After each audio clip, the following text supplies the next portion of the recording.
Baik, Bismillahirrahmanirrahim. Izinkan kami bermateri yang ingin menyampaikan tulisan kami, yaitu proposal tesis yang telah kami tulis.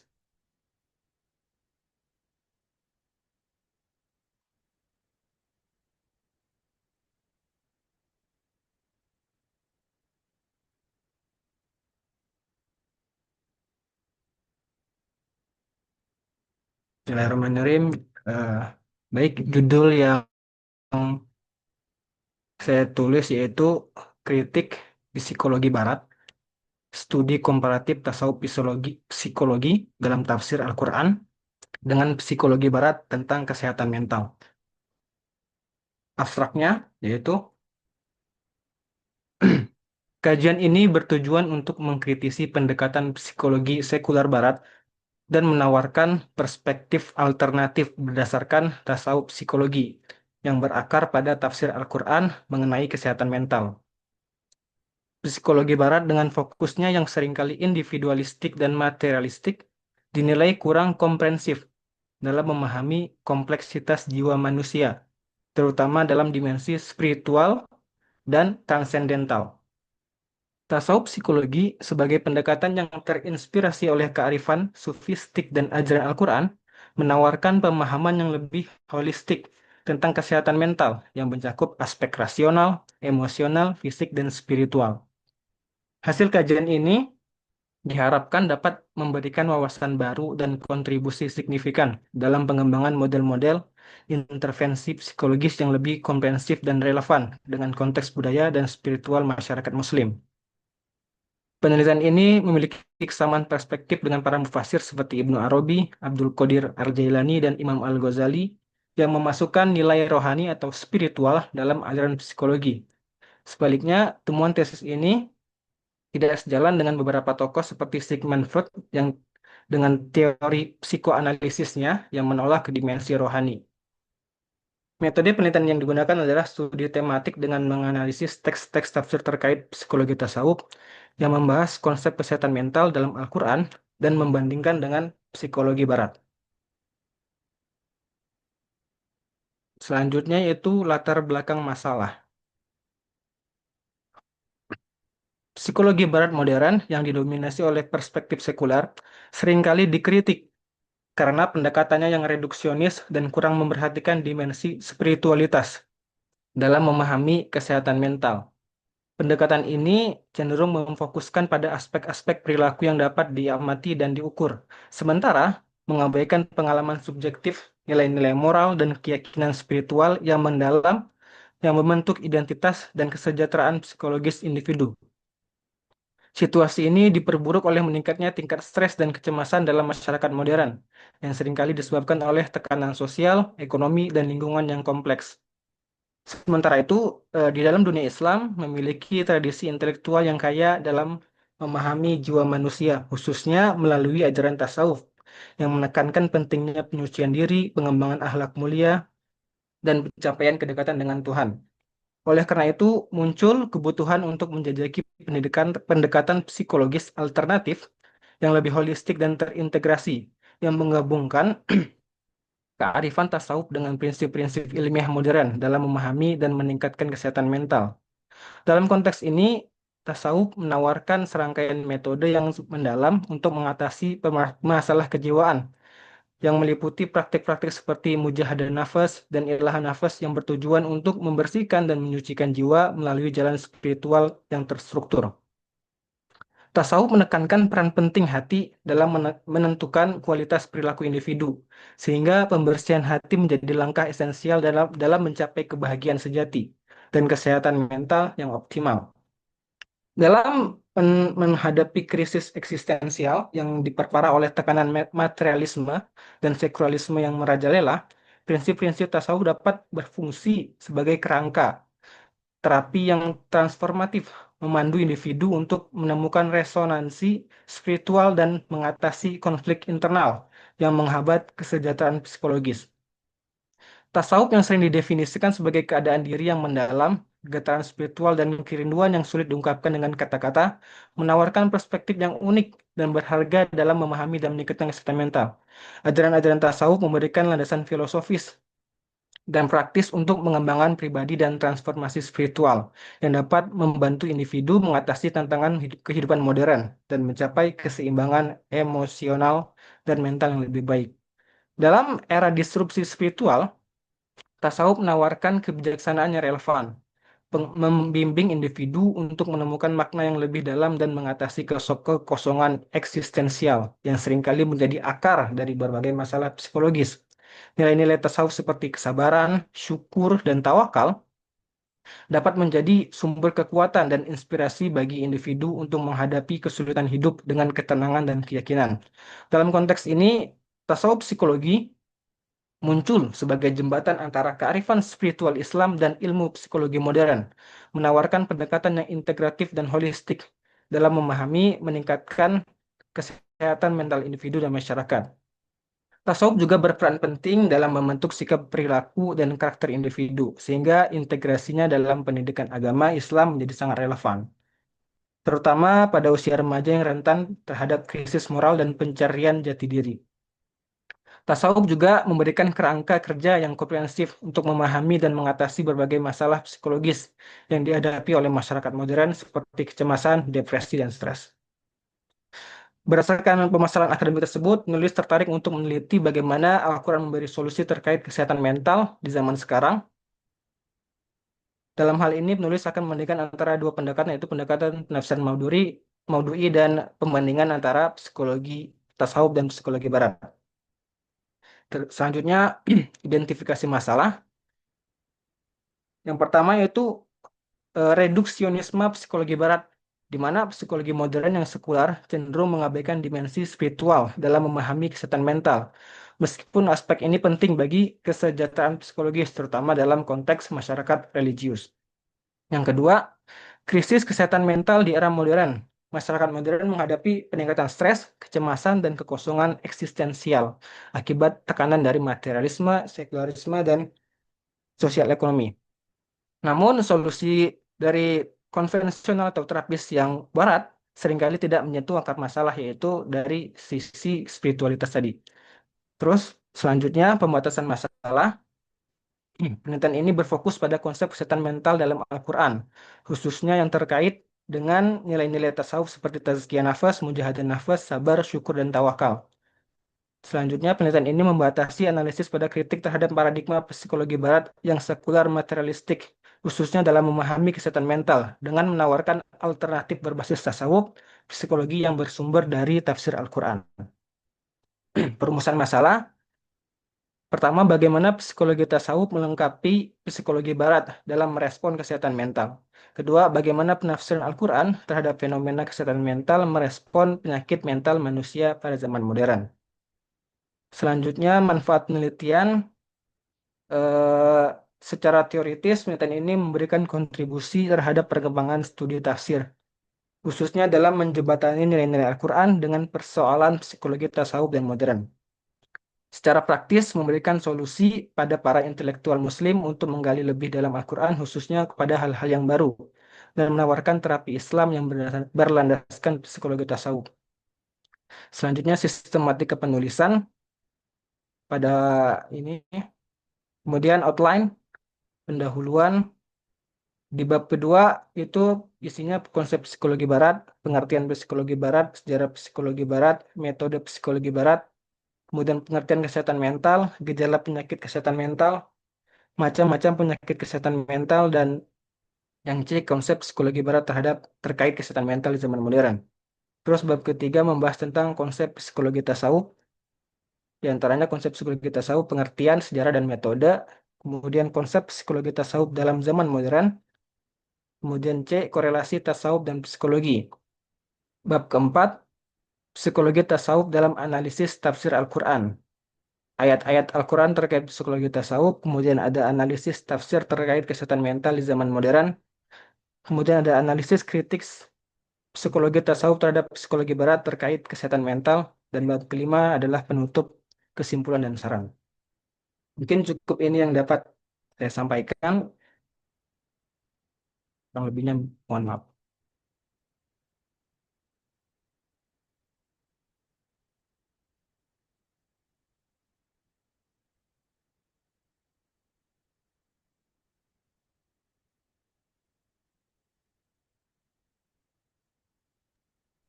Ustadz Mi'raj, antum duluan apa saya nih? Halo, Sultan deh. Silakan, silakan. Antum silakan dulu. Duluan aja ngobrol. Baik, bentar.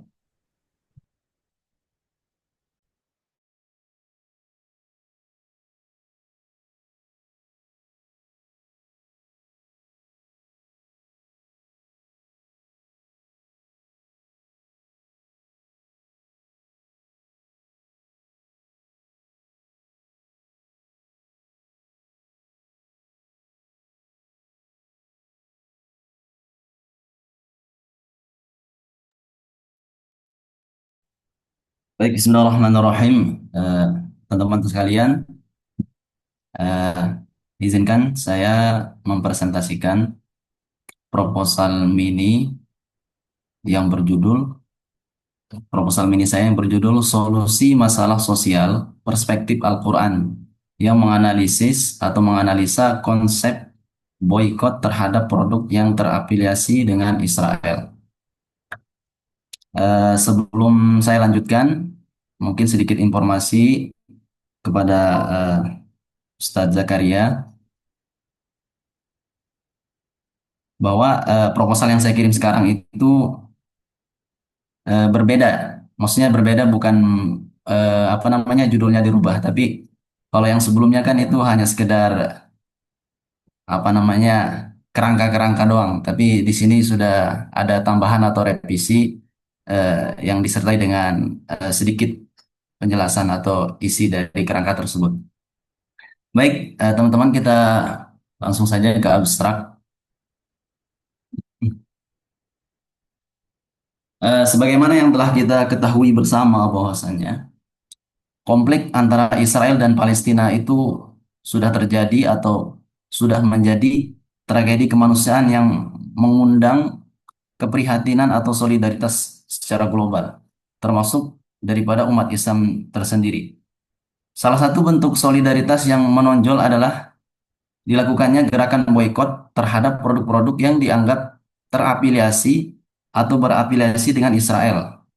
Nah, penelitian ini bertujuan untuk mengkaji konsep boikot dari perspektif Al-Quran serta menganalisa atau menganalisis dampak sosialnya terhadap masyarakat lokal, khususnya di Indonesia. Adapun metode yang digunakan adalah pendekatan tematik atau maudu'i dengan mengkaji ayat-ayat Al-Quran yang relevan terkait dengan keadilan, solidaritas, dan prinsip yang tidak menimbulkan kerugian atau mudarat. Adapun hasil penelitian ini menunjukkan bahwa meskipun boikot dapat menjadi salah satu bentuk perlawanan non-kekerasan yang sah, namun implementasinya harus mempertimbangkan dampak sosial dan ekonomi yang muncul, seperti pemutusan hubungan kerja dan kemiskinan baru. Nah, Al-Quran menekankan pentingnya keadilan dan maslahat bersama, serta menghindari mudarat dalam upaya menegakkan solidaritas dan menolak kezaliman. Dengan demikian, diperlukan pendekatan holistik dan berimbang dalam menyikapi konflik global, termasuk solusi yang tidak menimbulkan kerugian bagi masyarakat yang tidak terkait langsung dengan konflik. Baik, kita langsung ke latar belakang. Bab satu pendahuluan latar belakang. Eh, perang yang berkepanjangan antara Israel dan Palestina itu sangat menimbulkan dampak kemanusiaan yang sangat luar biasa, termasuk tindakan-tindakan yang oleh sebagian pihak menganggap sebagai bentuk genosida atau perebutan wilayah. Dalam upaya merespons tragedi ini, masyarakat internasional termasuk umat Islam mengambil berbagai tindakan sebagai bentuk solidaritas dan perlawanan. Salah satunya adalah melalui gerakan boikot terhadap produk-produk yang diduga terafiliasi dengan Israel. Boikot ini dipandang sebagai bentuk tekanan ekonomi terhadap pihak yang mendukung agresi Israel. Namun muncul berbagai pertanyaan yang kritis atas efektivitas dan implikasi sosial dari aksi boikot ini. Apakah dengan memboikot produk tertentu, kekerasan dan penindasan di Palestina akan berhenti? Atau apakah benar bahwa boikot merupakan solusi yang tepat dari sudut pandang syariat Islam dan etika sosial?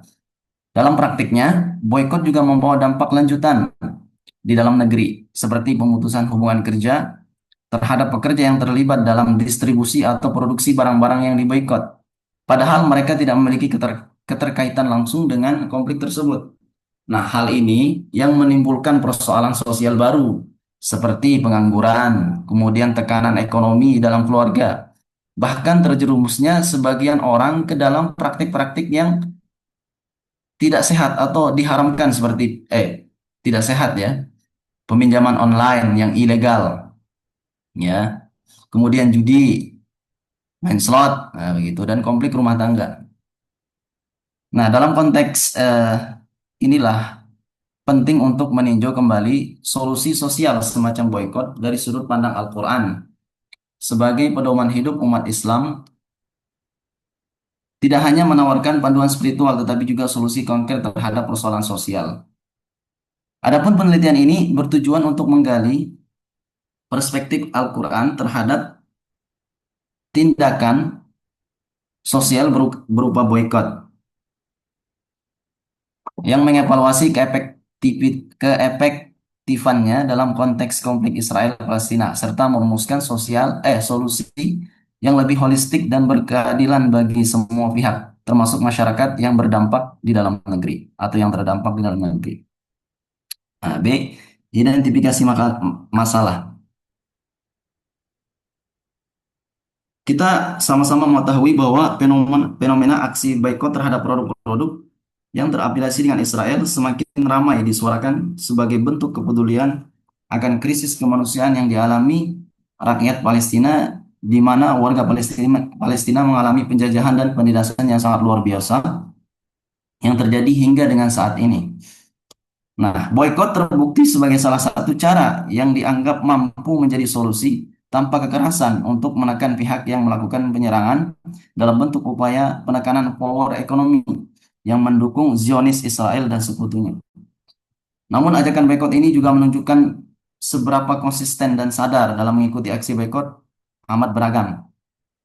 Nah, banyak muncul pertanyaan bagaimana pandangan agama dan landasan nilai-nilai tentang boikot yang dijadikan solusi masalah kemanusiaan saat ini dalam ranah sosial politik.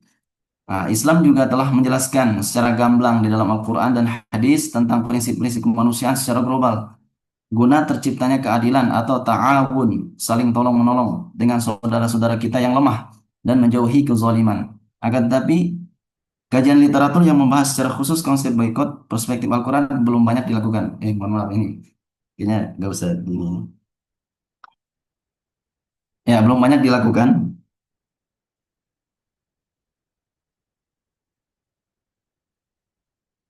Yang membahas tentang boikot yang terjadi saat ini cukup kompleks. Pembahasan boikot yang terjadi saat ini itu cukup kompleks karena harus berdasarkan informasi yang kredibel, terkini dan tepat sasaran agar tidak menjadi efek domino bagi ekonomi dalam satu kelompok besar, baik perusahaan, daerah, bahkan satu negara. Ya, lanjut ke pembatasan dan perumusan masalah. Di sini ada tiga ya, ada tiga rumusan. Yang pertama adalah bagaimana konsep boikot terhadap produk terafiliasi Israel yang ditinjau dari perspektif Al-Quran.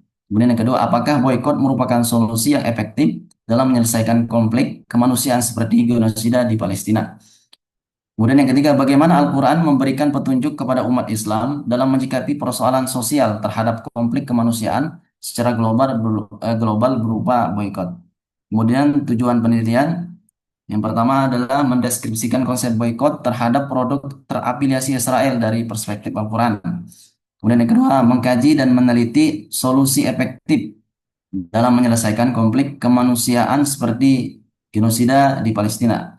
Dan yang ketiga, mengkaji ayat-ayat Al-Quran yang berkaitan dengan petunjuk dalam menyikapi persoalan sosial terhadap konflik kemanusiaan secara global. Kemudian manfaat penelitian. Yang pertama, memberikan pemahaman tafsir tematik kontemporer yang berkaitan dengan masalah sosial dalam Al-Quran. Yang kedua, menjadi bahan referensi ilmiah kajian Islam terkait pendidikan sosial keagamaan. Dan yang ketiga, memberi pemahaman sebagai landasan keagamaan bagi umat Islam dalam menyikapi fenomena konflik kemanusiaan secara global. Yang keempat, menjadi panduan dan rujukan dalam respon kejadian atau fenomena boykot dengan pendekatan Al-Quran. Kemudian kerangka teori, yang pertama, masalah sosial.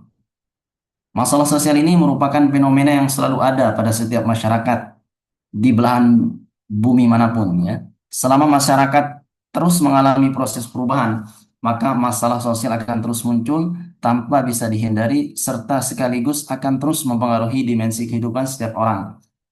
Korupsi, kenakalan remaja di organisasi keluarga, pendapatan yang rendah, kemudian kriminalitas, kekerasan dan sebagainya.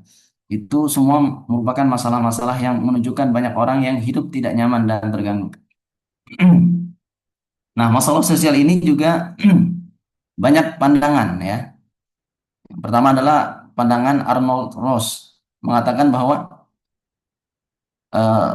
masalah sosial itu didefinisikan sebagai suatu situasi yang telah memengaruhi sebagian besar masyarakat sehingga mereka percaya bahwa situasi itu adalah sebab dari kesulitan mereka. Situasi itu dapat diubah. Kemudian ada Rapp dan Selnich berpandangan bahwa masalah sosial adalah masalah hubungan sosial yang menantang masyarakat itu sendiri atau menciptakan hambatan atas kepuasan banyak orang.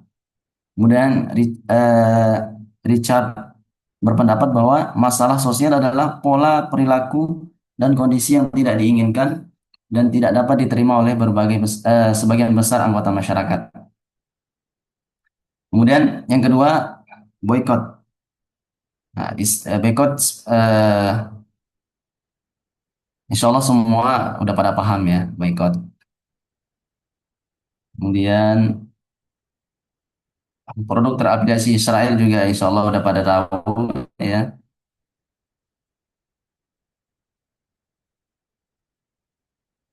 Ini ada daftar-daftar produk-produk yang diboykot di Indonesia sesuai dengan eh, arahan atau fatwa MUI nomor 83 tahun 2023. Kemudian kita langsung saja ke poin G, yaitu tinjauan pustaka penelitian terdahulu yang relevan.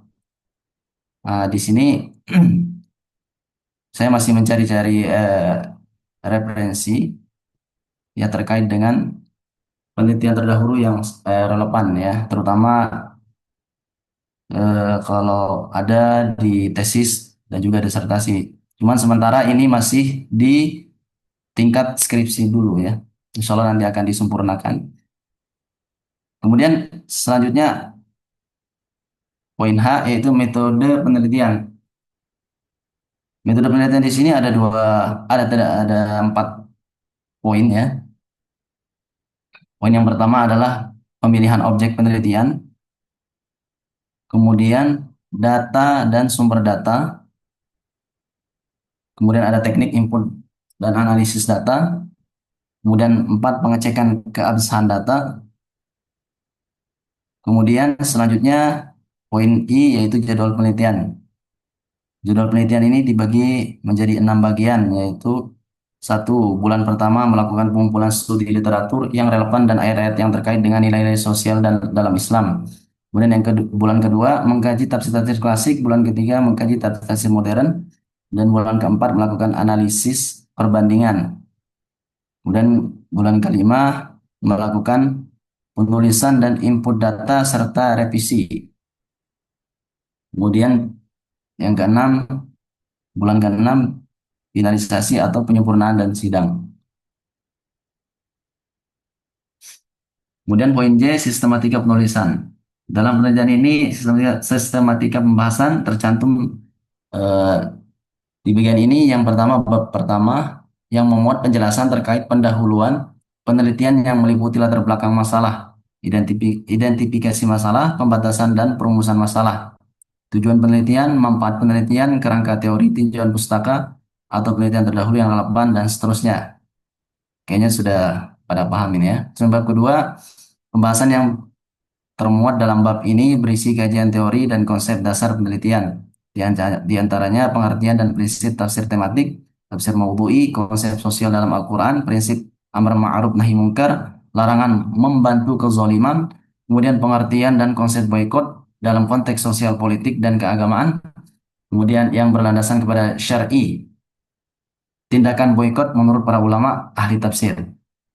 Kemudian bab ketiga mendeskripsikan ayat dan penafsiran atau analisis tafsir tematik yang berisi pengumpulan dan klasifikasi ayat-ayat Al-Quran yang relevan.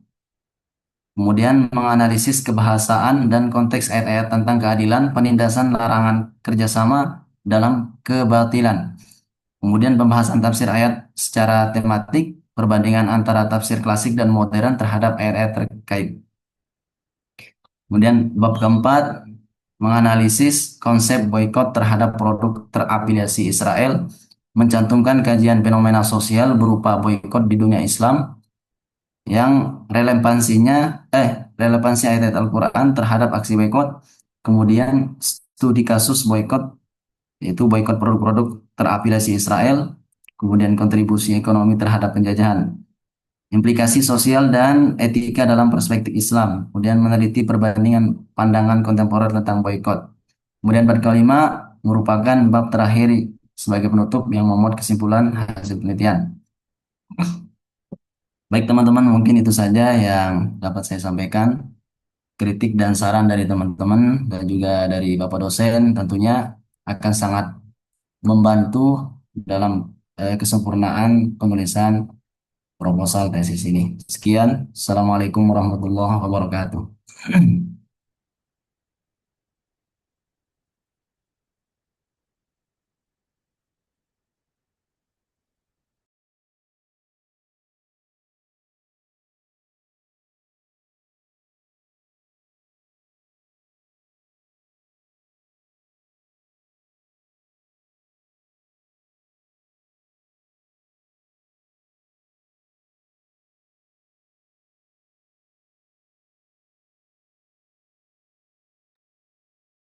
Ya, A'udzubillahi minasyaitonirrajim. Bismillahirrahmanirrahim.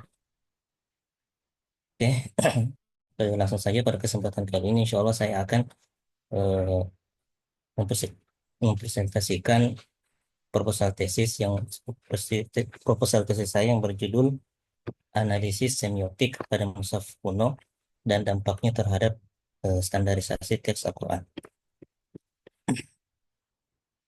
Dari abstraknya, penelitian ini menganalisis struktur semiotik dalam mushaf kuno untuk mengungkap pengaruhnya terhadap standarisasi teks Al-Quran dengan pendekatan semiotik, sausul, dan pers. Studi ini mengkaji tanda-tanda linguistik seperti rosem dan diakritik, dan juga non-linguistik, ornamen, tata letak, dan dalam manuskrip penting. Hasil penelitian ini diharapkan dapat menjelaskan bagaimana variasi semiotik mempengaruhi proses kanonisasi Utsman serta memberikan perspektif baru dalam kritik teks Al-Quran. Metode yang digunakan dalam analisis adalah analisis biologis komparatif terhadap manuskrip digital dan sumber-sumber klasik. Kemudian latar belakang dari judul ini adalah Mushaf-Mushaf kuno sebagai warisan peradaban Islam memiliki nilai yang sangat tinggi dari berbagai aspek, baik historis, praktis maupun artistik. Setiap mushaf kuno merupakan dokumen autentik yang merekam jejak peradaban dan integritas umat Islam pada masanya, sekaligus menjadi bukti nyata perkembangan penulisan dan pembukuan Al-Quran. Mushaf-mushaf ini tidak hanya bernilai sebagai benda sejarah, juga mengandung berbagai informasi terkait perkembangan ilmu Al-Quran, seperti sistem penulisan, awasam, bacaan atau qiraat, dan juga tanda baca seperti dobet, dan juga pembagian tes seperti tajziah, serta petunjuk wakaf dan ibtidah. Kemudian di tengah pesatnya perkembangan teknologi percetakan yang menghasilkan mushaf-mushaf modern yang seragam dan estetik, banyak kalangan menganggap mushaf-mushaf kuno ini telah kehilangan fungsi praktisnya. Tidak sedikit yang beranggapan bahwa mushaf kuno hanya layak menjadi pajangan di museum atau di perpustakaan saja. Tapi nilai nilai guna yang signifikan di era kontemporer. Padahal studi mendalam terhadap mushaf-mushaf kuno justru dapat mengungkap khazanah keilmuan yang sangat berharga tentang perkembangan teks Al-Quran dan ilmu-ilmu yang menyertainya. Maka dari itu, urgensi dari penelitian ini adalah berfokus pada analisis 5 aspek utama dari ulumul Quran yang terimplementasikan dalam mushaf-mushaf kuno, yaitu ilmu rosam yang mengkaji sistem penulisan teks dan juga ilmu dobat tentang tanda baca dan juga harokat, kemudian ilmu adat wa tajzi'ah, bahas tentang kajian pembagian teks, dan juga ilmu qiraat yang tercermin dalam variasi bacaan, dan juga ilmu wakaf dan ibtidah, yaitu ilmu tentang petunjuk berhenti dan memulai bacaan. Kemudian melalui pendekatan multidisipliner ini, penelitian ini diharapkan dapat memberikan kontribusi berarti dalam melestarikan wawasan intelektual Islam sehingga memperkaya khazanah studi Al-Quran era modern. Nah, kemudian dari sini muncullah rumusan masalah. Yang pertama, bagaimana struktur semiotik atau linguistik dan non-linguistik dalam masa kuno abad 3 abad pertama. Kemudian yang kedua, sejauh mana variasi semiotik tersebut mempengaruhi proses standarisasi teks Al-Quran Utsmani. Saya kira cukup sekian proposal tesis saya yang bisa saya presentasikan. Assalamualaikum warahmatullahi wabarakatuh.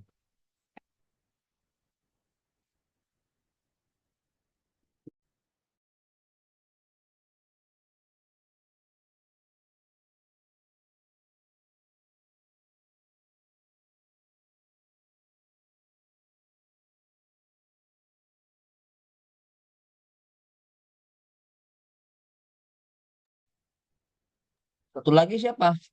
Sudah tiga-tiganya. Ya sudah, Ustaz. Oh, itu kan Rabu depan kita terakhir. Tapi kenapa kok banyak lagi yang belum apa ya? Kita di mana ada kesalahannya? Kok mesti banyak lagi yang belum presentasi? Ada 8 lagi saya lihat ini.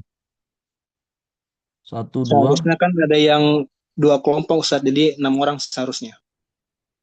Kalau Yang di kapan itu? seharusnya kalau dijadwal kan ada yang 6 orang satu hari, tapi nggak tahu. Oh, kapan? Yang di 6 1 hari berarti harus dihabisi itu. Rabu depan tuh harus habis semua itu. Karena Rabu Rabu depan tuh terakhir. Setelah itu baru UAS.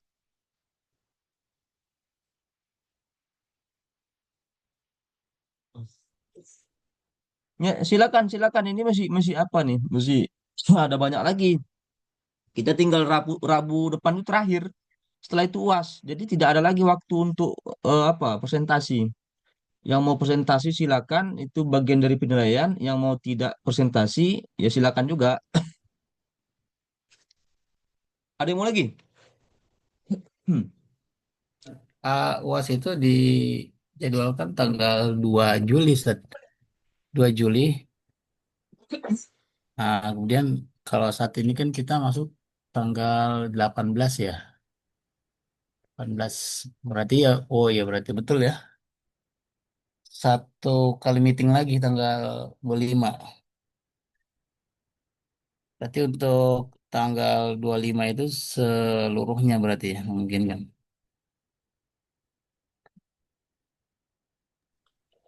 Mau hari ini sebagian, mau Rabu depan juga sebagian nggak apa-apa. Ya, kita tanyakan teman-teman. Silakan. Yang mau silakan, yang tidak juga silakan. Eh, apa ada teman-teman yang ingin menyampaikan ah, eh, eh, melaporkan proposal tesisnya di luar jadwal yang telah ditentukan. Bagi yang bersedia silakan. Coba saya ini dulu ya, join dulu ke laptop. Oh, baik, saya mohon Pak Faiz sambil menunggu beliau bisa didiskusikan tadi apa namanya 3 proposal tesis tadi. Ada lagi selain Muhammad Faiz, tambah lagi 2 orang lagi mungkin. Saya izin pekan depan saja. Ustadz Deden pekan depan. Ya, belum bisa. Izin pekan depan, Oh baik, tidak pegang laptop.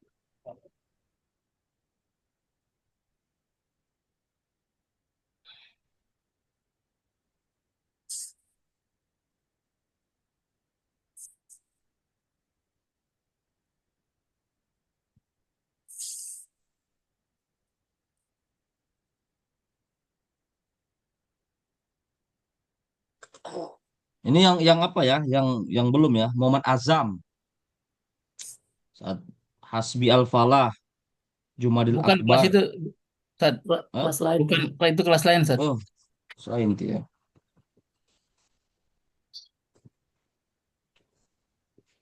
Dari Iya nih. kelompok 5 yang belum, Ustaz. Yang belum Deden ini, Ustaz. Maskur ya. Deden Maskur belum. Ini, Ustaz. Fajar Jadi Mas. Budianto belum. Fahri Adani belum. Jamaluddin ketua kelas juga belum ya? Sudah, Ustaz, saya. Oh sudah. Oh berarti setternya sudah ya sudah. Misbah Khoir ya. Misbah Khoir belum. Wildan Farhani, Muhammad Abdullah,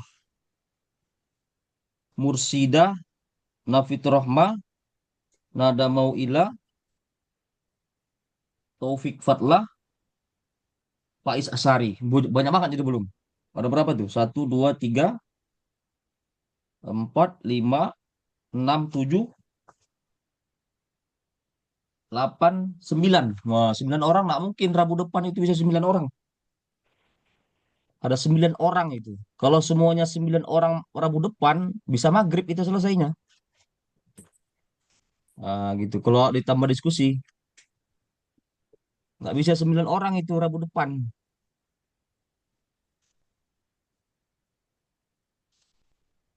Gimana? Ada yang mau? Kalau tidak, Ada ya Ustaz nggak masalah juga. Faiz. Hah? Faiz. Silakan. Bentar, Sat. Kok nggak mau join di laptop ini?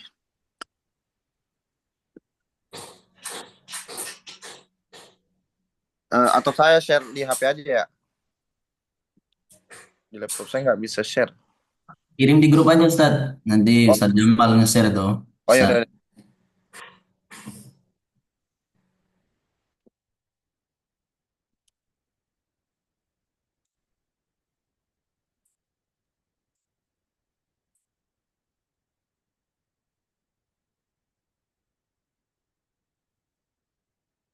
Metode penelitian terus. Udah ya. Mohon kalau ada teman-teman yang bisa bantu. Di laptop saya nggak bisa ini.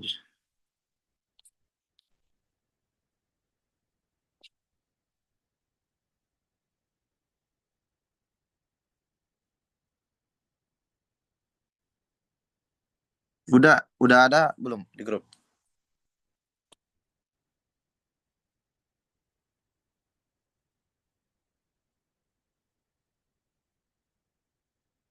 Nggak keluar saat suaranya Ustaz Jamal. Ustaz Jamal gimana Ustaz Jamal? Oh, baik, sudah ada. Ya, boleh minta tolong Ustaz? Iya, boleh. Mohon maaf ya Ustaz ya.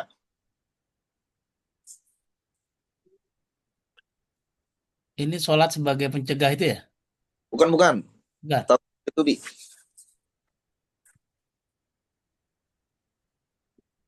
Baru-baru banget saya kirim Ustaz.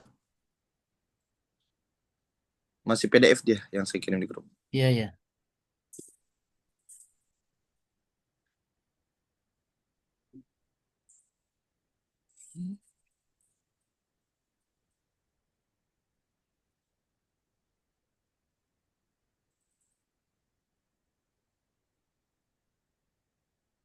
Nah, Ustaz. Ya, baik, makasih Ustaz. Saya mulai ya. Bismillahirrahmanirrahim. Assalamualaikum warahmatullahi wabarakatuh. Langsung saja untuk mempersingkat waktu. Insya Allah pada kesempatan ini ya rencana penulisan saya untuk proposal tesis ke depannya yaitu berjudul Tafsir Yutubi Studi Komparatif Pemikiran Jasir Auda dan Andi Rohman tentang Makosidi. Jadi langsung saja ke abstrak agar tergambar. Ya. Oh, di sini belum ada abstrak ya, mohon maaf. Di ininya di abstraknya itu saya ini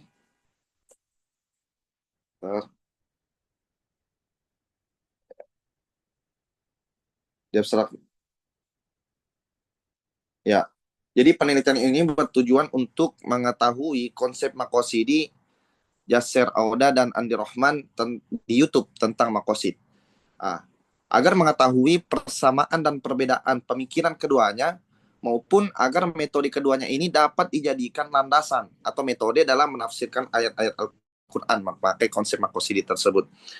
Maka dalam penelitian saya ini, insya Allah akan menggunakan metode kajian kepustakaan data primer pada penelitian ini berupa video YouTube dan buku kedua tokoh terkait konsep makosidnya. Adapun sumber sekunder berupa buku-buku yang membahas keduanya. Penelitian ini memakai metode deskriptif komparatif untuk membandingkan pendapat Yasser Auda dan Abdul Mustaqim tentang konsep makosid yang sangat membantu di dunia penafsiran.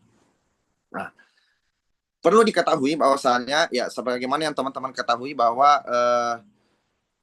yang konsep awal makosid itu tentang pemikiran Imam Al-Ghazali terkait usul khamsah itu, ya, yaitu menjaga agama, jiwa, akal, keturunan, dan harta benda. Maka ya Yasser Auda mengembangkan konsep makosid tersebut. Menurutnya konsep makosid yang ada, yang dulu-dulu telah ada itu hanya memikirkan diri sendiri. Begitu menurut Yasser Auda.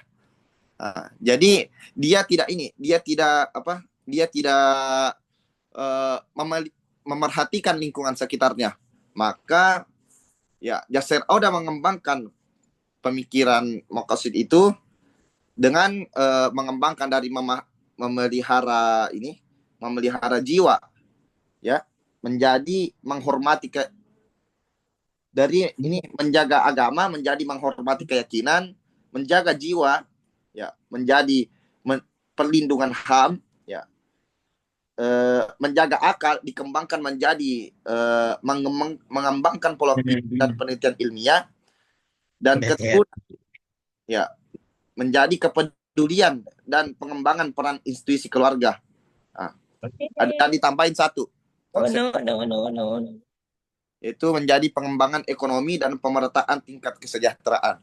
Jadi menurut Yasser Auda terkait dengan makosid terdahulu itu hanya fokus pada diri sendiri gitu. Jadi kurang kemasyarakatannya, kurang sosialnya. Makanya beliau mengembangkan konsep makosidnya dengan 6 usul, jadi 6 prinsip tadi. Adapun pada Andi Rohman, konsep makosidnya lebih simpel. Jadi tentukan ayat, tentukan tema, tafsirkan ayat dengan tema. Jadi cuma kayak gitu. Tapi namanya makosid juga, makosid Al-Quran. Makanya itulah kenapa saya tertarik untuk meneliti persamaan dan perbedaan keduanya, maupun manfaat dan mudorot yang ada pada kedua konsep pemikiran itu. Ya, kenapa saya memilih YouTube? Ya, karena ini sebagai bentuk usaha saya untuk mengamalkan pelajaran kita, yaitu integrasi keilmuan. Bahwasanya di zaman sekarang itu kan orang itu apa-apa serba teknologi. Nah, bahkan orang sehat pun, orang sakit pun, ya, yang awalnya dia tidak bisa mengikuti pengajian sama sekali, dengan adanya teknologi dia bisa mengikuti pengajian tersebut. Nah, begitupun orang yang ada di kendaraan, orang yang lagi sibuk, yang nggak bisa sempatin dirinya ke masjid, itu dia bisa untuk ini di tengah-tengah kesibukannya dia bisa mendengarkan kajian gitu. Makanya saya memilih untuk mengintegrasi antara teknologi dengan penafsiran. Jadi mengapa saya memilih YouTube? Karena di YouTube itu penafsiran itu dijelaskan secara mendetail. Beda dengan Instagram, dengan TikTok misalnya. Karena Instagram itu kadang dakwahnya hanya sepintas saja. Akan tetapi di YouTube dia menjelaskan suatu masalah itu secara konkret gitu. Karena saya memilih di YouTube. Maka lanjut, Ustaz Jamal, langsung aja ke outline tadi udah ada sih itu kan Ustaz Jamal.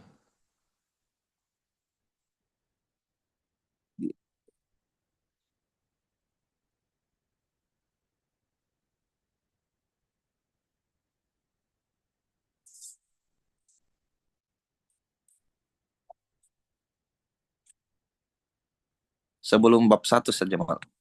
Tadi ada.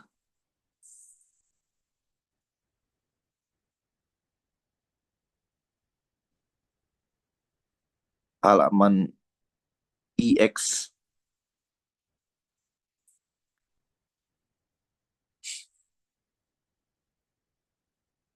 halaman 9 angka Romawi.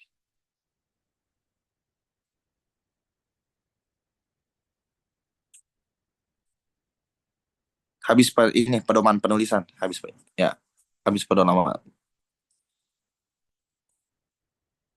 Bawa lagi set. Ya. Jadi rencana penulisan saya itu di bab pertama itu tentunya pendahuluan atau latar belakang masalah, identifikasi masalah, batasan masalah, rumusan masalah, tujuan dan kegunaan penelitian, tinjauan pustaka, metode penelitian, dan sistematika penulisan. Di bab kedua, ya saya mengembangkannya di sini sudah saya ganti ya, karena tadi mendadak gitu. Jadi di sini ini pandangan para pakar terkait pengajian tafsir Al-Quran. Yang kedua, perkembangan penafsiran dari masa ke masa. Ketiga itu digabung, definisi dan sejarah teknologi. Keempat, dampak perkembangan teknologi. Kelima, integrasi keilmuan. Dan keenam itu sinergitas atau penggabungan antara teknologi dan kajian penafsiran. Di bab ketiga, saya akan menjelaskan tentang makosid. Ya, yang pastinya pandangan para pakar tentang makosid, sejarah makosid, ya tokoh-tokoh makosid, dan contoh-contoh penafsiran, ya contoh penafsiran pakar-pakar yang lainnya gitu, tapi secara tidak konkret. Keempat yaitu sosiohistoris, ya atau latar belakang antara Yasser Auda dan Andi Rohman, baik itu guru, kepakaran, karya-karya, pendidikan murid-murid. Ya. Kelima yaitu bab inti. Jadi bab intinya bab 4 sama bab 5 ya. Jadi saya ambilnya 6 bab karena menurut saya ini makosid itu harus dibuatkan subbab tersendiri gitu, bab tersendiri. Bab kelima bab inti yaitu penafsiran Yasser Auda di YouTube, baik itu pandangannya tentang makosid maupun contoh penafsiran Al-Quran dengan konsep makosid menurut Yasser Auda. Di bagian B, penafsiran Andi Rohman di YouTube, baik itu pandangannya tentang makosid maupun contoh penafsiran Al-Quran dengan konsep makosid. Di bagian C, ya saya akan mengkomparasikan untuk menemukan persamaan dan perbedaan pemikiran keduanya tentang makosid. Dan di bagian D, saya akan mencoba untuk menganalisis agar menemukan apa sih manfaat dari berkembangnya konsep makosid pandangan Yasser Auda maupun Andi Rohman. Di bab ke-6 yaitu kesimpulan dan saran. Mungkin itu saja yang bisa saya sampaikan, Set. Kalau ada teman-teman lain yang ingin presentasi, mungkin teman-teman yang lain dulu. Persilahkan sebelum masuk ke sesi pertanyaan. Oke, silakan. Ada lagi?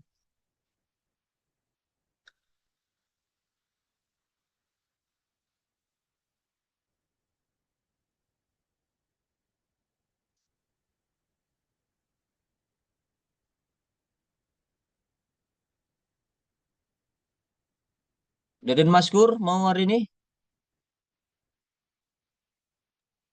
Kalau boleh pekan depan Zat.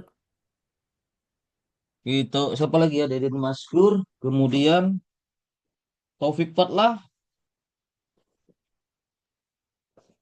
Kalau pekan depan Ustaz, hari ini kurang memungkinkan. Fajar Budianto, Fajar Saya Budianto, juga izin pekan depan, Ustaz. Bakri Adani. Minggu depan Ustaz. Udah berapa? Udah 4. Nggak bisa 4, udah 4. Minimal sehari 4 kan? Misbahul Khair, Misbahul Khair,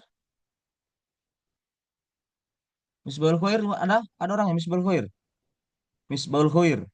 Iya ada, so. Nggak ada ya. Mualib Kutub, Mualib Kutub, ada Mualib Kutub? Malin Kutub itu sudah, Ustaz. Hah, sudah deh. Bareng siapa siapa? Dulu awalan itu bareng Ustadz Oh Khairul ya Azmi. ya ya, ini sudah. Sorry bukan Wildan Farhani ya, Wildan Farhani, Wildan Farhani. Wildan hari ini bisa?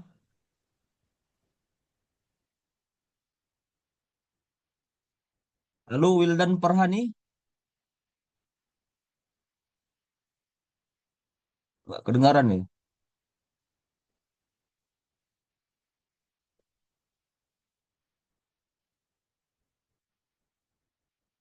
Muhammad Abdullah.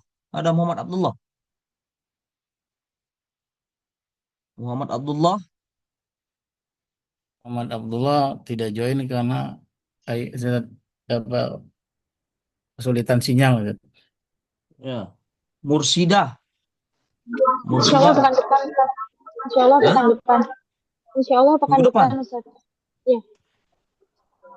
Nada Mau'ilah. Izin minggu depan, Ustadz.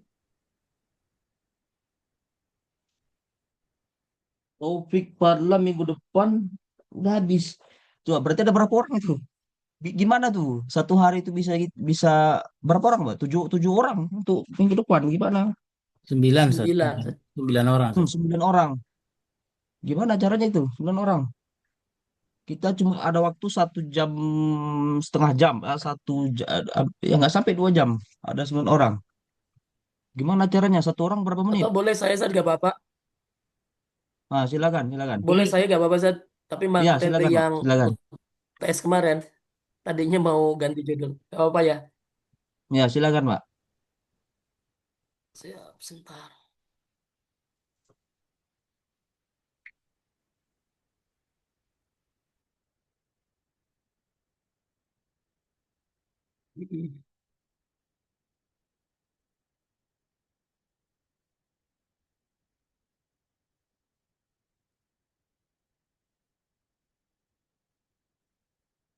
Baik, Bismillahirrahmanirrahim. Assalamualaikum warahmatullahi wabarakatuh. Terima kasih atas kesempatannya.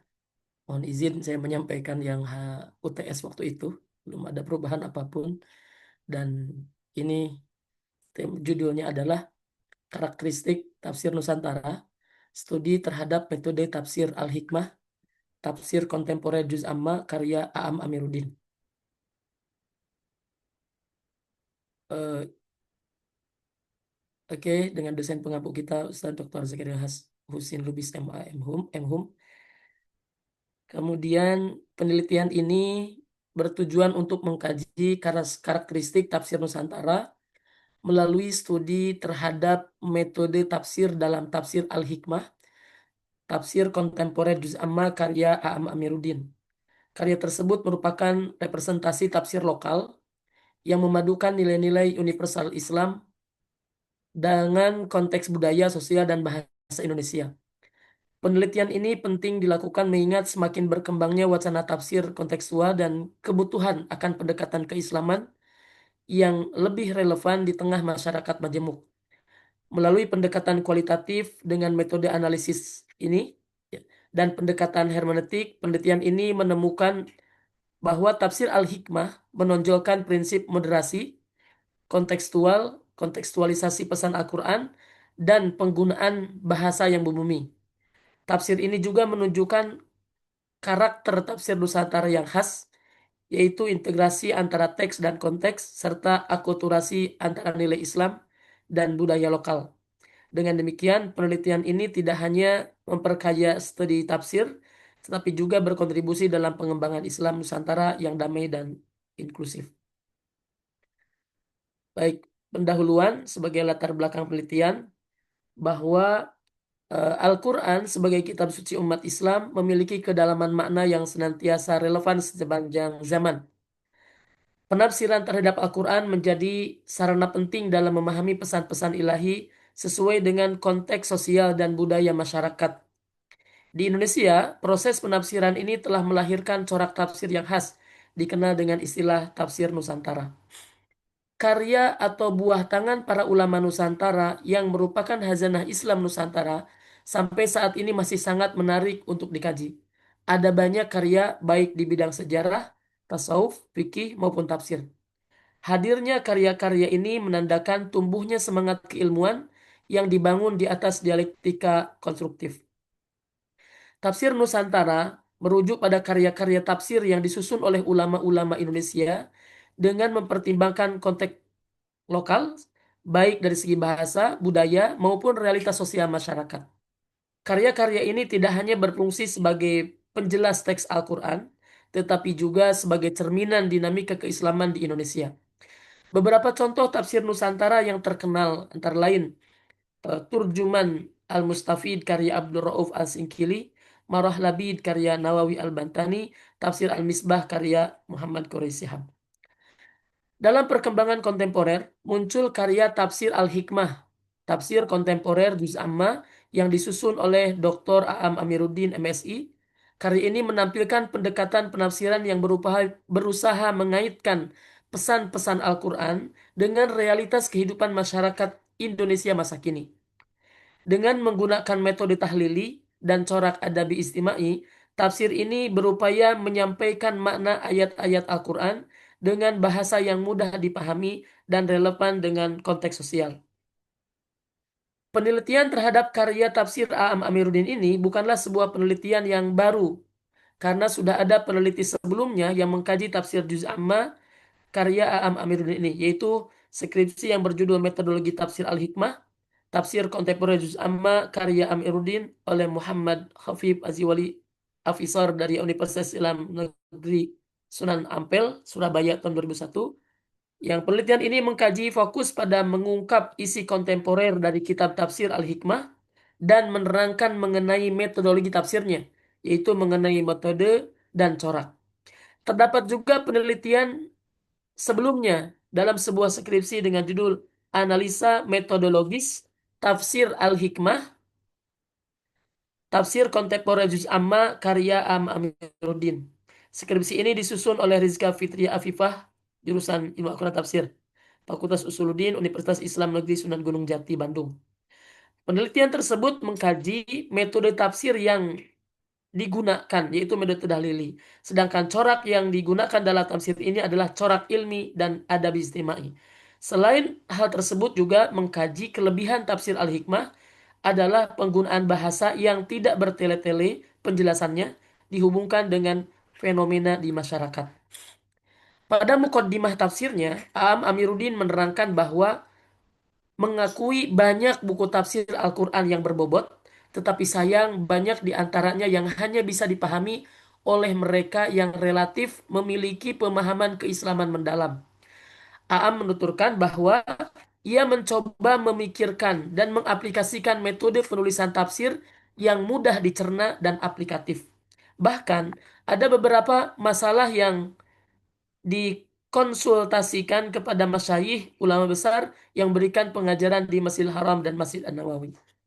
Dilihat dari segi metodologi penulisan, pertama Aam Amiruddin menyebutkan urutan surat dan jumlah ayat, menyebutkan apakah surat tersebut Makkiyah Madaniyah, serta nama surat dan ayat penamaan surat tersebut, serta menyelipkan inti pesan dari surat yang akan dibahas, lalu menuliskan surah secara utuh bersamaan dengan terjemahannya, kemudian mengulang kembali penulisan ayat satu persatu, kemudian menyebutkan sebab turun ayat bagi yang memiliki asbabun nuzul.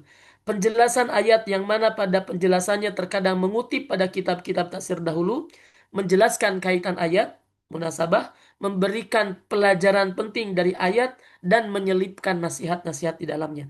Oleh karena itu, penelitian ini bertujuan untuk mengkaji lebih dalam karakteristik tafsir Nusantara yang tercermin dalam tafsir Al-Hikmah. Penelitian ini akan menganalisis bagaimana metode dan pendekatan yang digunakan oleh Aam Amiruddin mencerminkan corak tafsir Nusantara, serta sejauh mana tafsir ini berkontribusi dalam pengembangan tradisi tafsir di Indonesia. Rumusan masalah. Berdasarkan latar belakang yang telah diuraikan, maka rumusan masalah dalam penelitian ini kebanyakan ada 5 semuanya, 3 yang akan saya sampaikan. Pertama, bagaimana metode penafsiran yang digunakan oleh Aam Amiruddin dalam tafsir Al-Hikmah, tafsir kontemporer Juz Amma. Yang kedua, apa saja karakteristik tafsir Nusantara yang tercermin dalam tafsir Al-Hikmah. Yang ketiga, bagaimana relevansi tafsir Al-Hikmah terhadap konteks sosial keagamaan masyarakat Indonesia kontemporer. Kemudian berikut outline proposal tesis ini. Bab 1 pendahuluan, ya, sebagaimana kurang lebih sama dengan yang lain. Ya. Baru bab kedua, landasan teori, pengertian dan ruang lingkup tafsir Nusantara. Yang kedua, sejarah dan perkembangan tafsir di Indonesia. Kemudian ketiga, pendekatan dan metode dalam ilmu tafsir. Yang ketiga, tafsir kontekstual sebagai ciri khas tafsir Nusantara. Kemudian studi atas tokoh dan karya Aam Amiruddin. Kemudian bab ketiga, metode tafsir Al-Hikmah, mengulas singkat biografi Aam Amiruddin, kemudian latar sosiologis dan kultural penyusunan tafsir Al-Hikmah. Yang ketiga, struktur dan ciri-ciri penafsiran. Yang keempat, analisis pendekatan hermeneutik dan kontekstual. Kemudian analisis terhadap ayat-ayat pilihan dari juz amma. Dan bab keempat, membahas tentang karakteristik tafsir Nusantara dalam tafsir Al-Hikmah.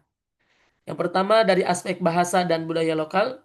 Yang kedua, relevansi sosial dalam penafsiran. Yang ketiga, penyesuaian nilai Islam dengan konteks Indonesia. Kemudian unsur moderasi dan toleransi beragama. Dan yang kelima, perbandingan dengan tafsir Nusantara lainnya. Bab kelima, penutup dan kesimpulan. Saran. Itu barangkali izin presentasi yang UTS kemarin. Memang awalnya mau buat yang baru. Jadi kalau memang harus sekarang ya mau ganti gimana lagi. Demikian. Assalamualaikum warahmatullahi wabarakatuh.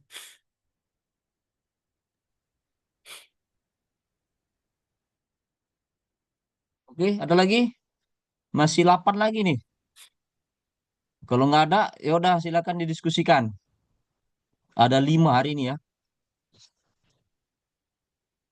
5 yang mempresentasikan calon tesisnya atau proposal mini. Yang sudah langsung demikian si apa ya, Faiz Ashari, saya sudah serahkan ke Pak Muid ya. Dari saya sudah. Anda silakan konsultasi ke Pak Muid. Nah, silakan yang lain mau didiskusikan. Ditanya teman-teman ini apa yang perlu dikritisi dari tulisan mereka.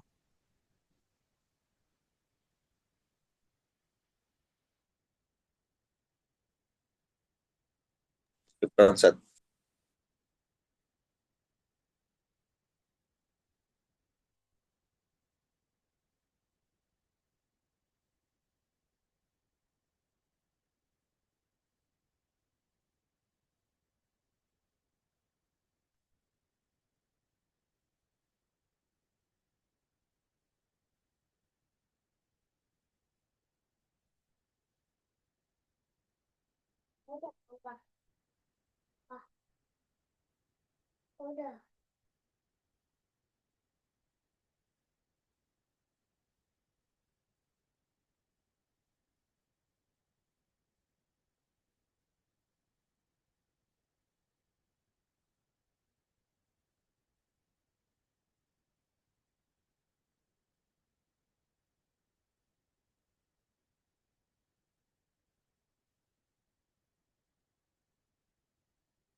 Izin bertanya, teman-teman pemakalah, mau menanyakan kepada Ustadz Hamdi, ini terkait produk tadi, bagaimana antum mendapatkan informasi bahwa produk tersebut itu berafiliasi, katakan, dengan Israel? Dapat datanya dari mana itu? Apakah yang bersumber dari gambar-gambar yang ada di Instagram atau yang bersumber keabsahannya dari ada website resminya yang bisa dipertanggungjawabkan? Selama ini yang saya dapati hanya dari gambar yang bersekebaran itu kan. Ternyata begitu diklarifikasi, data itu tidak valid misalnya. Makanya yang saya tanyakan sumber keabsahannya dari mana. Terus yang kedua, untuk Ustadz Mi'raj ini, apa yang antum akan teliti? Maksudnya masalah apa yang krusial dari tema antum, yang ada masalah apa di situ? Silakan.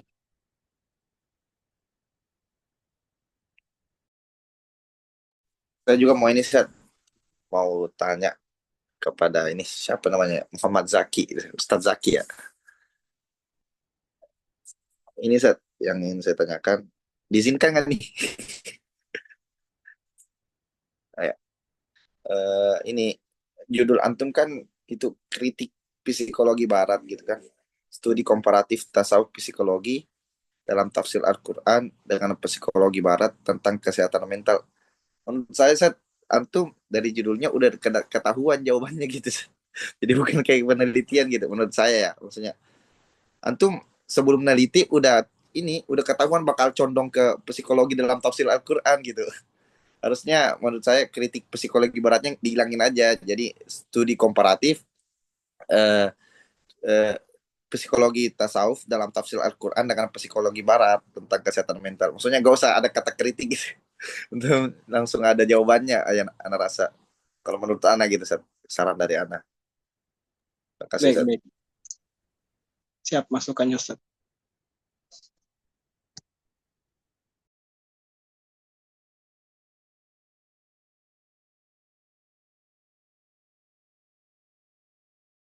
Baik, Ustaz Jamal, saya izin jawab saja ya. Jadi untuk sementara ini, data-data yang saya kumpulkan itu, yang pertama tentunya dari Fatwa MUI, tapi yang saya tulis di apa namanya di proposal ini itu ada sebagian yang tidak ada di MUI.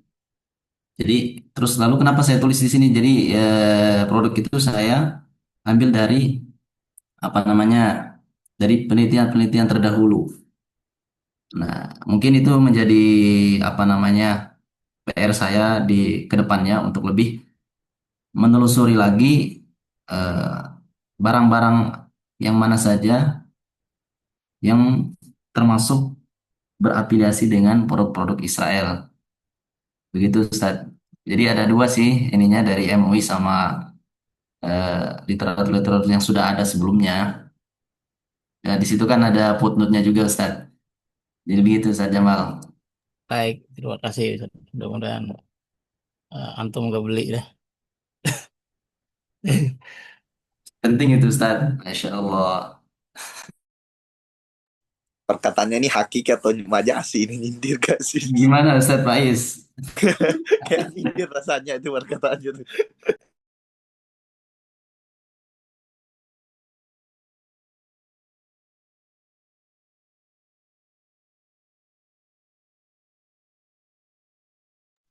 Tadi Ustaz Miraj, Ustaz, ada pertanyaan untuk antum, Ustaz. Dari Ustaz Jamal. Mau saja mal. Beliau Tadi lagi bahagia dengan anak. lagi rame. Tadi pertanyaannya Ustaz Jamal tentang eh, masalah dari judul tesis ya, Ustaz. Nah, di sini saya mau membahas tentang elemen-elemen semiotik yang terdapat di dalam manuskrip kuno. Mungkin izin saya bagikan biar lebih jelas.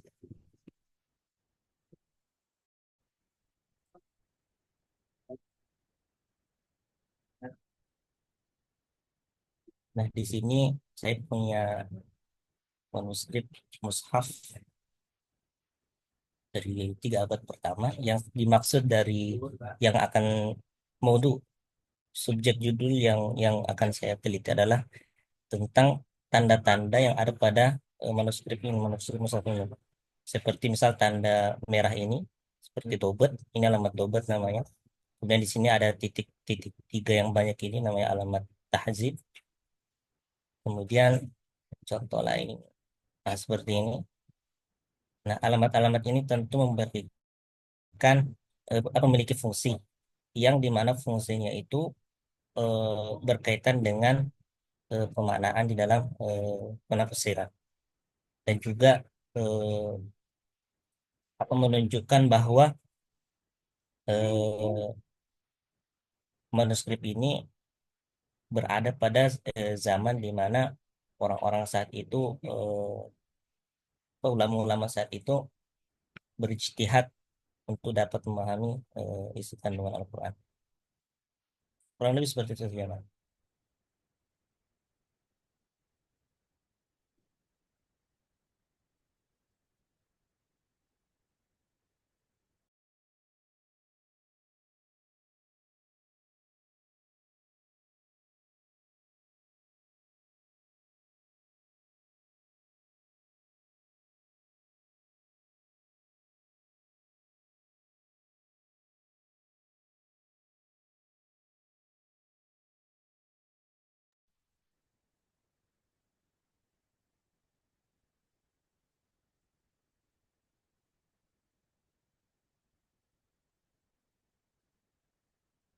Oke, saya dulu ya. Ya, untuk 4 orang pertama nih. Jaki Sidki, eh, kritik psikologi barat, komparasi tasawuf psikologi dalam tafsir Quran dengan psikologi barat. Tak apa tasawuf psikologi coba cari kata lain ya, Jaki. Karena itu dua disiplin keilmuan. Tasawuf berdiri sendiri, psikologi berdiri sendiri. Jadi tasawuf psikologi itu sangat apa ya? Janggal didengar tasawuf psikologi. Tasawuf, tasawuf, psikologi, psikologi gitu. Jadi dua disiplin keilmuan. Ya mungkin ada cari kata lain, jangan tasawuf psikologi.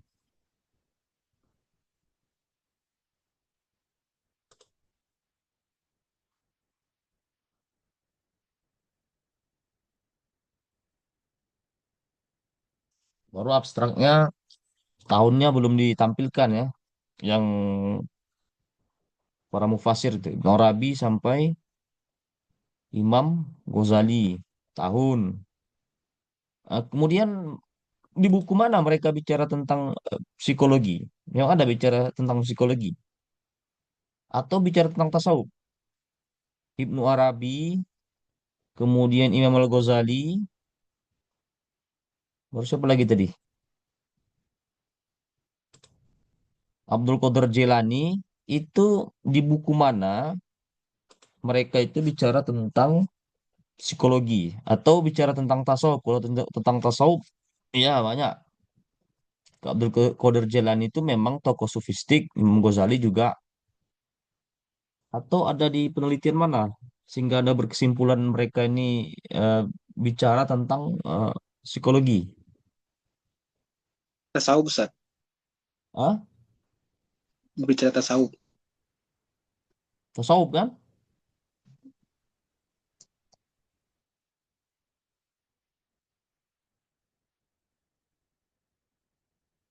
Nah, itu nanti yang susahnya itu kalau Anda gunakan kata-kata psikologi. Jadi dua dua disiplin keilmuan berbeda.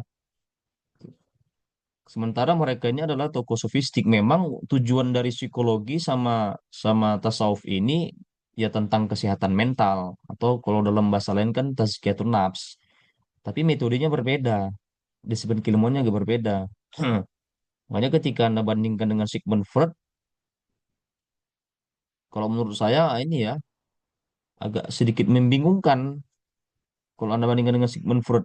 Karena nggak semua psikologi barat itu dia sekuler loh. Nggak semua psikologi barat itu dia sekuler. Kayak Viktor Frankl yang saya ada di tulisan saya kan, kritisi Viktor Frankl, logoterapi itu. Nah, itu Viktor Frankl itu bukan orang Islam, bukan ahli sufistik. Cuma metode terapinya kalau dicocok-cocokkan ya sufistik. Karena tujuan dari terapi dia itu kan meaning of life ya, menemukan eh, apa namanya tujuan hidup. Meaning of life itu menemukan tujuan hidup yang ditandai dengan God spot. Ya. God spot itu titik ketuhanan. Tapi jelas dia bukan orang sufi. Tapi itulah logoterapi dia, Viktor Frankl. Nah, jadi harus harus harus Anda lebih apa lagi ya, lebih detail lagi.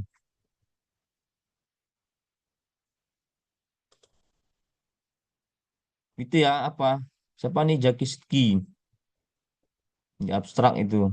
Sudah ketemu memang perdebatannya. Cuma kalau saya agak sedikit janggal ya. Antara tasawuf tadi sama dengan psikologi. Karena dua disiplin keilmuan yang berbeda. Paling Anda sama-sama psikologi aja, sama-sama yang tasawuf apa sufistik lah. Apa selain terapi sufistik ya lebih mengena kan daripada psikologi. Nah, terapi sufistik tokoh-tokoh sufinya itu beda-beda dalam hal metodologi. Mungkin Anda membandingkan itu saja, dibandingkan nanti Anda bandingkan dengan tokoh yang kayak Sigmund Freud.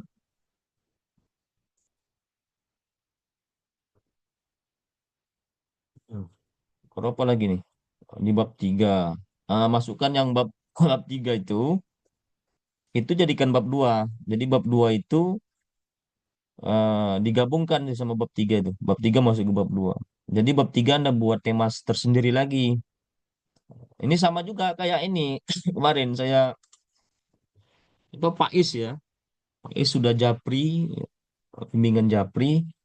Lagi-lagi saya katakan di bab 3 itu sudah masuk ke inti penelitian. Adapun kata definisi, konsep, teori itu enggak pernah masuk yang namanya di bab 3. Nah, karena kalau kita patokannya 5 bab ya. 5 bab itu, patokannya 5 bab. Jadi bab 1, bab 2 itu di situ bicara tentang mau konsep, mau teori itu ya letaknya di bab 2. Jadi bab 3 itu sudah masuk ya inti inti apa namanya? Inti tulisan. Jadi ini juga kemarin ya, Pak Isasari kan yang saya Iya, kritisi Ustaz. ya waktu bimbingan pribadi itu. Dia bab 3-nya Maqasid Al-Quran. Judulnya apa Mas Pak Isasari? Ini Ustaz, Tafsir tafsir. Yutubi. Studi komparasi Jaser Auda dan Andi Rahman. Nah, inginnya saya itu Jaser Auda dan Andi Rahman ini yang jadi bab 3. Tapi ada buat bab sampai 6 bab ya. Ya Ustaz, pertimbangan Nah, ini kalau Ustaz. sampai sampai 6 bab, 70% itu isi. 70 itu isi. Jadi patokannya gitu, 70% itu isi. Jangan lebih banyak misalnya itu konsep teori dibandingkan isi. Anda sampai 6 bab. Karena ada katakan boleh diizinkan sama ini Pak Muhid 6 bab. Udah konsultasi nggak sama Pak Muhid ini? Punya Udah Anda nih. Ustaz, Yang ini sudah pasti dibolehin ini. Sudah fix ini. Bisa dilanjut. disuruh buat outline Ustaz. Maksudnya disuruh perbaiki dulu penulisan outline. Online ini sudah Anda berikan ke Pak Muhid. Kemarin udah kasih proposalnya Ustaz, cuman beliau maunya SOP Ustaz. Bilang outline aja dulu gitu. Disetujui sampai 6 bab. Belum dibaca ini Ustaz, baru di penulisannya Ustaz, belum dia kritisi isinya. Nah, coba diserahkan ke Pak Muhid itu masalah 5 bab sampai 6 bab. Saran saya 5 bab saja, nggak usah terlalu banyak. Berarti ya Nah, Ustaz ya. gitu tadi ya. Tadi pembahasan siapa tadi? Zakia Sidki ya. Eh, Zakia Sidki itu izin bertanya, di bab Ustadz. apa? Ah, di bab 3 itu jangan lagi bicara konsep, tapi sudah langsung masuk ke intinya. Baik, Ustadz. Ketika Anda bicara terbaik kritik psikologi barat. Ya, berarti bicara apa nanti bab 3 ini? Inti langsung ke intinya lah. Jangan lagi bicara konsep sama teori. Itu sudah selesai di bab 2. Nah, saya rasa itu yang punya Zaki Sidki. Kenapa Zaki? Kenapa Zaki? Ada pertanyaan dari Bukan Zaki? tadi Ustadz Azmi, Ustadz, yang Oh, mau Azmi. bicara. Kenapa, Pak? Kenapa Pak Azmi? Malah keluar Ustaz. Ada keluar. Oke, selanjutnya. Selanjutnya punya analisis semiotik Mushaf kuno. Standarisasi teks Al-Quran. Mi'raj Baharudin. Ini catatan saya di sini 4 bab. Main apa ini lebih lebih apa lagi? Kenapa 4 bab? Kenapa nggak 5 bab? Ada 4 bab. Harus 5 bab. Jadi 4 bab keempat itu tambah lagi apa kira-kira subtemanya.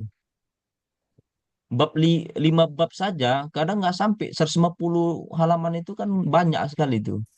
Apalagi Anda kalau sampai bab 4 itu takutnya nggak sampai juga 150 halaman. Kemudian antara 30% sama 70%-nya susah kalau membagi MP bab 4. 4 bab itu. Ditambah lagi. Siapa nih? Ini siapa nih? Ya, saya Ustaz. Hamdi. Mi'raj Baharudin ya. Mi'raj Baharudin. Jadi itu ya. Mi'rajnya ditambah lagi 1 bab lagi ya. Insyaallah Ustaz. Syukran Ustaz. Izin bertanya, Ustadz. Nah, juga perdebatannya juga selalu itu ya. Perdebatannya juga belum muncul di abstrak itu. Munculkanlah perdebatannya. Sudah ada penelitian terdahulu yang bahas tentang ini, mushaf kuno. Belum ada Ustaz. Belum ada. Iya Ustaz. Terus kalau belum ada, gimana? Anda berangkatnya dari mana tidak datanya? Ada beberapa Data pembandingnya dari tapi mana? hanya hanya hanya beberapa bagian aja Ustaz, nggak sempurna penelitiannya Ustaz. Jurnal itu. Buku Ustaz, bukan bukan karya ilmiah tapi buku. Buku. Iya Oh, Ustaz. buku, tapi buku penelitian ya yang bisa jadikan data pembanding, bukan buku daras. Bedakan buku daras dengan buku penelitian. Kalau buku daras Ada nggak bisa buku daras, dijadikan, Hah? adanya buku daras Ustaz yang saya temui. Oh, buku daras nggak bisa. Iya. Jadi kalau Makanya seandainya saya berangkat dari tidak situ ada untuk penelitian sebelumnya, saran saya ya coba apalah diganti kan. Nanti kesulitannya Anda sendiri gitu. Saran saya begitu. Kesulitan Anda sendiri. Kalau tidak ada penelitian-penelitian terdahulu yang relevan, sulitnya nanti Anda apa namanya jadi kayak ngarang-ngarang nantinya. Jadi harus ada data pembanding dulu. Apa masih mau tetap ini? Siapa nih? Siapa tadi? Miraj. Insya Allah saya carikan dulu ini Ustaz, penelitian terdahulunya. Barangkali saya belum Saya nyari. rasa ada, cuma Anda belum belum cek semua kan? Di apa Iya, sudah di apa? Di Mandele sudah cek. iya, belum dapat juga di Mandela itu Ustaz. Di jurnal-jurnal juga Belum. belum ada Ustaz. Adanya Di Pusnas? eh, belum ada Ustaz. Kalau untuk di skala di Indonesia belum ada Ustaz yang bahas. Kalau jurnal-jurnal kayak di Timur Tengah ada Ustaz. Kalau kalau jurnal Timur Tengah ada berarti ada lah. Kan jurnal itu kan ada penelitian. Tadi Anda kata buku daras. Yang di Timur Tengah jurnalnya apa namanya? Tapi nggak hanya tidak semuanya yang dibahas Ustaz, hanya fokus pada Rosen misalkan atau fokus sama Dobetnya aja gitu. Sedangkan yang saya bahas di sini semuanya Ustaz yang ada pada mushaf itu. Nama jurnalnya apa yang Timur Tengah itu? Nama jurnalnya apa? Bentar, saya cek. Oke, nanti nanti itu di-share di grup ya, biar semua teman-teman juga tahu. Jadi ada informasi begitu. Kalau ada jurnal yang apa namanya otoritatif, dia memang dia jurnal, baik itu Arab atau Inggris, coba di-share ya, biar tambah juga apa kita wawasan Ustaz, kita ya. ini Di-share ya nama jurnalnya.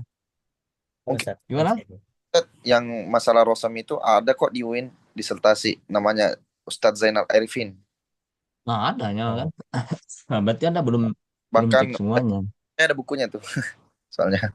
Nah, coba nanti konsultasi apa juga ya sama si Pak Is Asari ini. Gitu oh, ya. Ustaz. Ya. Miraj ya. Selanjutnya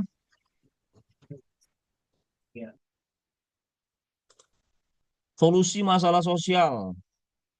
Konsep boykot terhadap produk terafiliasi Israel. Perspektif Al-Quran.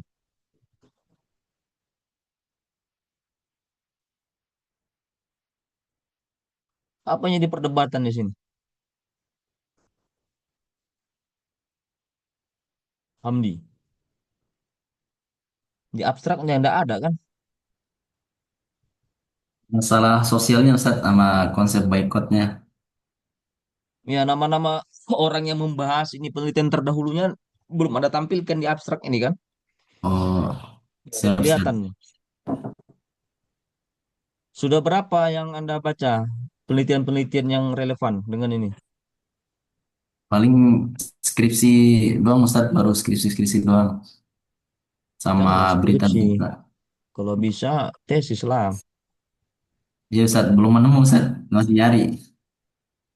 Jangan skripsi lah ya. Bukan nggak boleh, boleh skripsi. Cuma kalau tesis jangan lagi. Kalau bisa jangan lagi skripsi yang jadi data pembandingnya juga tesis juga. Itu ya.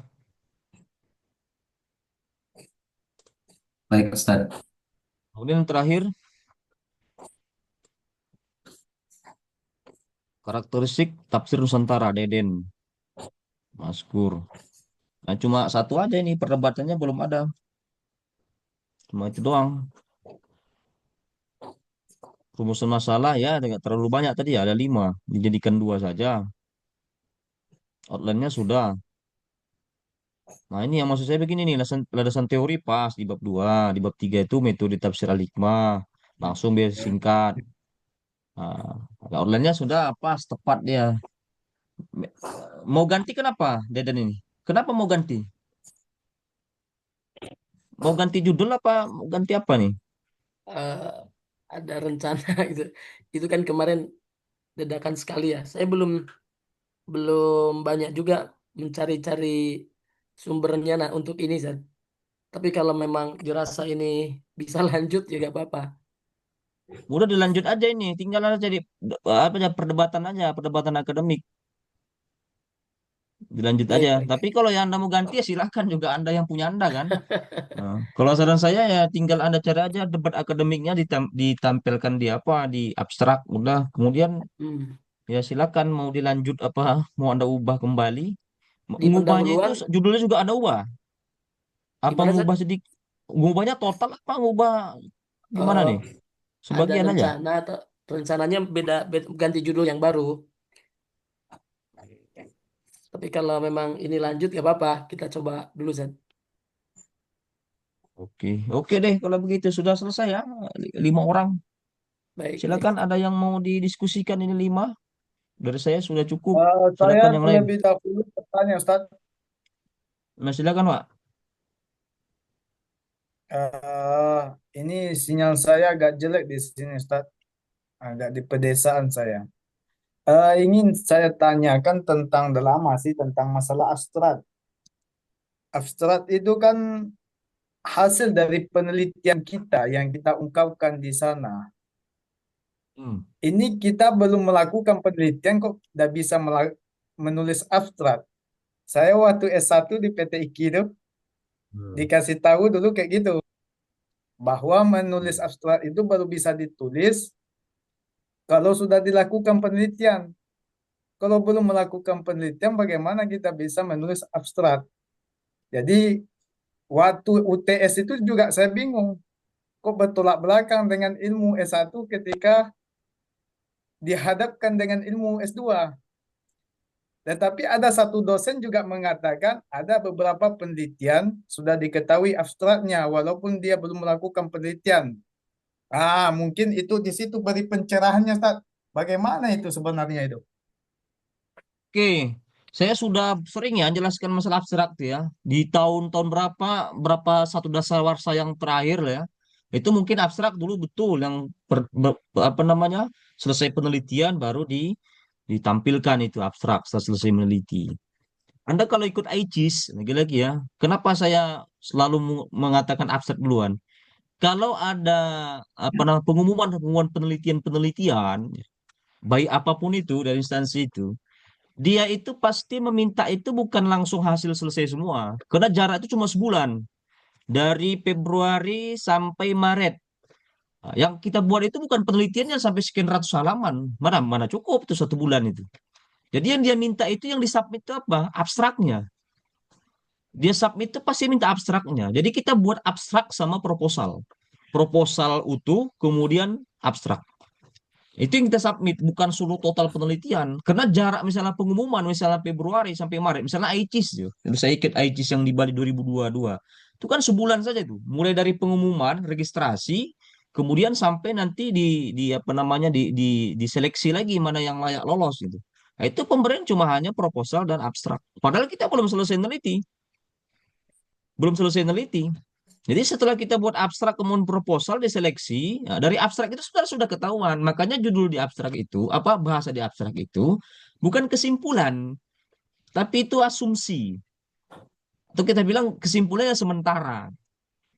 Jadi kesimpulan sementara bisa berubah. Berubahnya kapan? Ketika setelah selesai meneliti. Atau bisa juga tetap. Makanya dia bahasanya itu asumsi. Atau kalau yang kuantitatif namanya hipotesis. Hipotesis itu ya dugaan sementara. Jadi kan kita sudah ada a priori lah istilahnya. Tahu a priori ya? A priori itu kan kita sudah diberi Tuhan itu pengetahuan yang bisa menganalisis tentang suatu ruang bangun misal. Dalam suatu ruangan, meskipun kita masih berada di luar ruangan, kita sudah bisa ada apa ya? Ada pengetahuan yang diberikan Tuhan atau a priori tadi itu. Di dalam bangunan itu mungkin kita bisa menganalisa catnya itu warna putih atau warna hitam, ya kan? Ya, kita bisa sudah punya pegangan. Kita bilang putih. Nah, secara kita masuk secara mendalam, itu melakukan penelitian secara mendalam, ya, masuk bab 2, bab 3, bab 4, atau kita masuk ke dalam ruangan tersebut, maka kelihatan sama kita. Oh, ternyata cat yang kita bilang warna putih salah. Ternyata cat yang ada dalam ruangan itu warna hitam. Nah, jadi berubah kesimpulannya setelah selesai meneliti. Tapi kan sebelum kita masuk ke ruangan itu, kita sudah punya dugaan, ya. Dugaan sementara. Oh, catnya warnanya hitam atau merah atau kuning. Atau bangku yang ada di dalam itu bentuknya segitiga atau petak. Itu kita sudah memiliki ilmu pengetahuan itu. Kita punya dugaan sementara. Nah, untuk mengetahui bahwasannya itu apa dugaan kita itu benar, nah, kita harus melakukan penelitian mendalam atau kita harus masuk ke ruangan itu. Nah, kira-kira gitu gambarannya Pak Azmi. Jadi Ah tentang ya, abstrak itu jelas. dibuat pertama. Gimana Pak? Dah jelas Ustaz. Sudah jelas. Kalau Jelas ya? kemarin itu saya berpikir begini. Nah, kalau kemarin itu saya berpikir begini, ini sama aja kayak presiden nih. Belum belum melakukan pemilihan presidennya. Ah, saya gambaran fenomenal begitu. Jadi kalau nanti ikut-ikut penelitian, dia tidak akan minta semua penelitian total, tapi dia harus submit proposal dan abstraknya. Itu. Gitu, Pak. Berarti di situ boleh kita berasumsi terlebih dahulu pada abstrak itu, setelah Benar. melakukan penelitian baru nanti. Baru bisa berubah Dah paham kesimpulannya. Ustaz. Makanya namanya dugaan sementara gitu. Ya, gitu ya. Oke, saya rasa cukup. Silakan kalau sudah cukup di closing statement pemakalah, berarti kita ada tujuh lagi ya, 7 apa 8. Nah, sekitar itu di hari Rabu depan itu. Dan saya nggak tahu tuh kenapa kok tiba-tiba keteteran ya ketua kelas. Kenapa kok bisa begitu? Selesai lihat tanggal ternyata Rabu depan itu terakhir. Kenapa? Kita gimana kesalahannya itu? Ya, Harusnya pertemuan 6 orang. ya, Ustaz. Kemarin mungkin kelupaan. Saya itu kemarin sudah jadwal mestinya 6 orang, tapi karena ya kelupaan juga dari teman-teman dan saya juga lupa juga. Oke, berarti Rabu depan itu semua habis ya? Karena Untuk kita untuk tinggal Rabu terakhir Rabu depan depan. itu kita sisa 8 orang lagi. 8 orang lagi. Jadi 8 orang lagi harus hari Rabu depan semuanya tampil. Ya. Rabu sekali lagi kita sudah UAS. Saya rasa itu. Silakan di closing statement.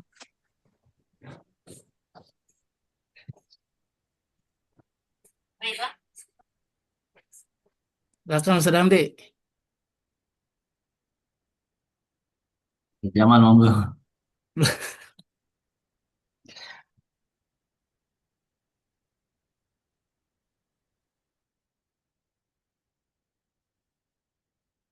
Ayo, silakan.